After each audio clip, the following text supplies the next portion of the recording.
Very good morning to SVB students.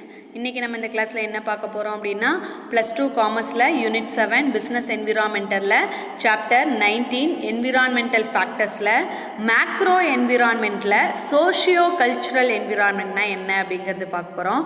So previous கிளாஸில் என்ன பார்த்துருந்தோம் அப்படின்னா எக்கனாமிக் என்விரான்மெண்ட்னா என்ன, அந்த எக்கனாமிக் என்விரான்மெண்ட்டு இருக்கக்கூடிய அந்த ஃபீச்சர்ஸ் என்னென்ன இருந்துச்சு அப்படின்னு பார்த்தோம். ஸோ இந்த கிளாஸில் நம்ம சோஷியோ கல்ச்சுரல் என்விரான்மெண்ட்னா என்ன அப்படிங்கிறத பார்க்கலாம். இதில் பாருங்கள், சோசியோ கல்ச்சுரல் அப்படிங்கிறது என்ன அப்படின்னா ஒரு சமூக கலாச்சார சூழல் அப்படிங்கிறது தான் சோஷியோ கல்ச்சுரல் என்விரான்மெண்ட் அப்படின்னு சொல்லியிருக்காங்க.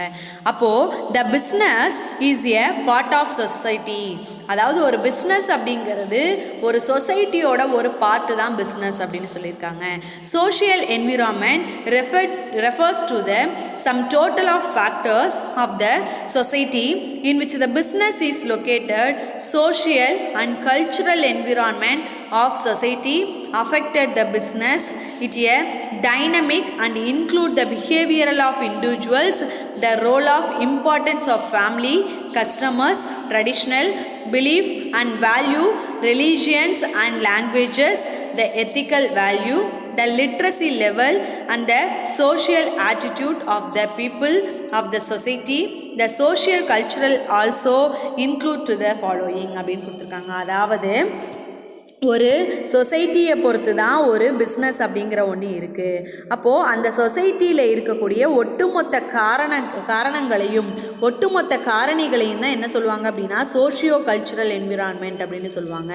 இது சமூகம், அது மட்டும் இல்லாமல் கலாச்சார சூழல்களில் எந்த அளவுக்கு ஒரு பிஸ்னஸை பாதிக்குது அப்படிங்கிறது தான் இதில் இருக்குது. அதாவது என்ன ஒரு கலாச்சார சூழல் அப்படிங்கும்போது ஒரு குடும்பத்தோட பங்கு எப்படி இருக்குது, ஒரு தனிநபரோட நடத்தை எப்படி இருக்குது, அது மட்டும் இல்லாமல் ஒரு தனிநபரோட பழக்க வழக்கம், அவங்களோட சமூக மதிப்பு, அவங்களோட மொழிகள், நெறிமுறை மதிப்பு, கல்வி அறிவு நிலை, சமூக மக்களோட மனப்பான்மை நிலை எப்படி இருக்கோ இது எல்லாத்தையும் பொறுத்தது தான் சமூக கலாச்சார சூழல் அப்படின்னு சொல்லியிருக்காங்க. அப்போது கீழே இருக்கக்கூடிய விஷயங்கள் எல்லாமே சமூக கலாச்சார காரணங்களுக்கான ஒரு காரணிகள் அப்படின்னு சொல்லியிருக்காங்க. இல்லை ஃபஸ்ட்டு என்ன கொடுத்துருக்காங்கன்னு பாருங்கள், the social institutions and group அப்படின்னு கொடுத்துருக்காங்க. அதாவது சமூக நிறுவனங்கள் மற்றும் குழுக்கள், சமூக நிறுவனங்கள் மற்றும் குழுக்கள், இதுதான் இந்த social institution and group.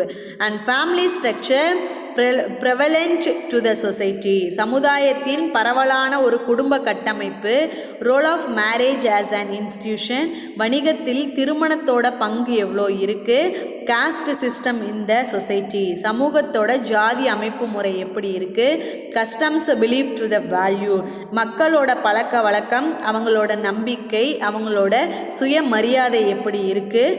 So அதுக்கப்புறம் பார்த்தோம் அப்படின்னா 6th பாயிண்டில் மக்கள் தொகை எந்த அளவுக்கு இருக்குது, அந்த கல்வி அறிவு நிலை எப்படி இருக்குது, மக்களோட தொகை அடர்த்தி எவ்வளோ இருக்குது. அதுக்கடுத்து பார்த்தோம் அப்படின்னா மக்களோட வாழ்க்கை முறை, அவங்களோட சுய இன்பம், அதாவது அவர்களின் சுவை, விருப்பம், இந்த முன்னுரிமை, இது எல்லாமே என்ன அப்படின்னா ஒரு சமூக கலாச்சார சூழலோட ஒரு காரணிகள் அப்படின்னு சொல்லலாம். ஸோ அதுக்கடுத்து பார்த்தோம் அப்படின்னா பொலிட்டிக்கல் அண்ட் லீகல் என்விரான்மெண்ட் அப்படின்னு கொடுத்துருக்காங்க. ஸோ பொலிட்டிக்கல் அப்படின்னா என்ன பாருங்கள், the framework of running a business is given by the political and legal environment. Political அப்படிங்கிறது அரசியலா, அப்போ அரசியல் மற்றும் சட்ட சூழல்கள் இதுதான் என்ன சொல்கிறாங்க அப்படின்னா பொலிட்டிக்கல் அண்ட் லீகல் என்விரான்மெண்ட் அப்படின்னு சொல்லியிருக்காங்க.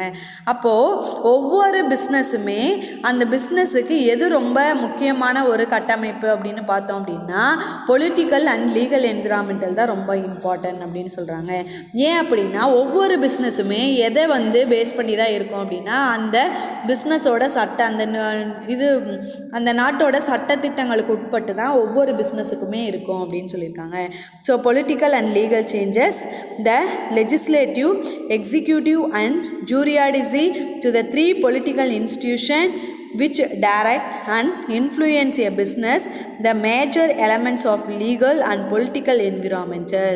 ஸோ கீழே இருக்கக்கூடிய விஷயங்கள் எல்லாமே என்ன அப்படின்னா இந்த பொலிட்டிக்கல் என்விரான்மெண்டலோட முக்கிய கூறுகள் அப்படின்னு சொல்லியிருக்காங்க.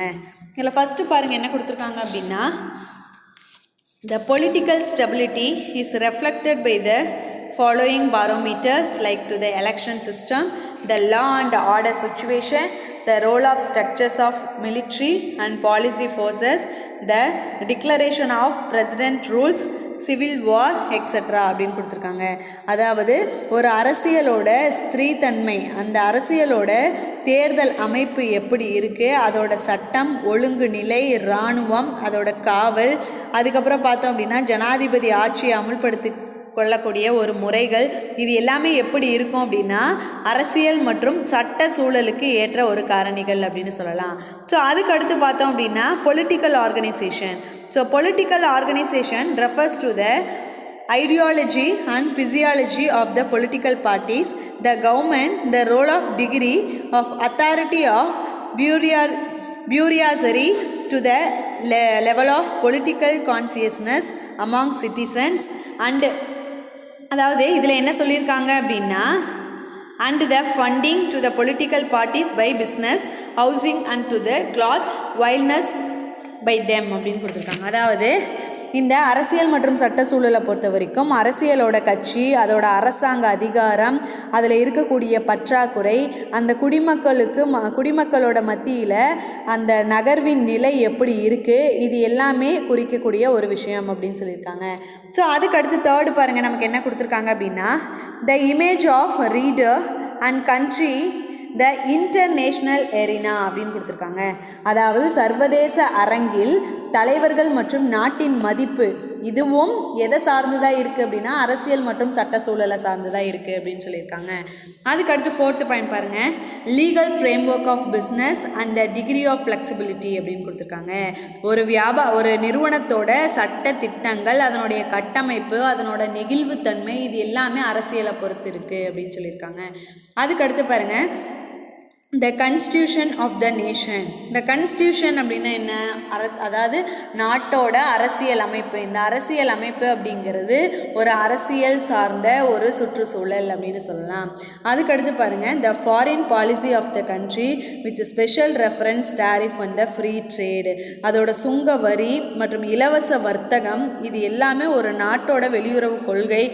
இது எல்லாமே பார்த்தோம் அப்படின்னா அந்த நாட்டோட அரசியல் மற்றும் சட்ட சூழலோட முக்கியமான கூறுகள் அப்படின்னு சொல்லலாம். ஸோ ஸ்டூடெண்ட்ஸ் பாருங்கள், இன்றைக்கி நம்ம என்ன டாபிக் பார்த்துருக்கோம் அப்படின்னா சோஷியோ கல்ச்சுரல் என்விரான்மெண்ட்னா என்ன அப்படிங்கிறத பார்த்துருக்கோம், ப்ளஸ் பொலிட்டிக்கல் அண்ட் லீகல் என்விரான்மெண்ட்னா என்ன அப்படிங்கிறத பார்த்துருக்கோம். ஸோ அடுத்த கிளாஸில் நம்ம அடுத்த டாப்பிக்கை பார்க்கலாம்.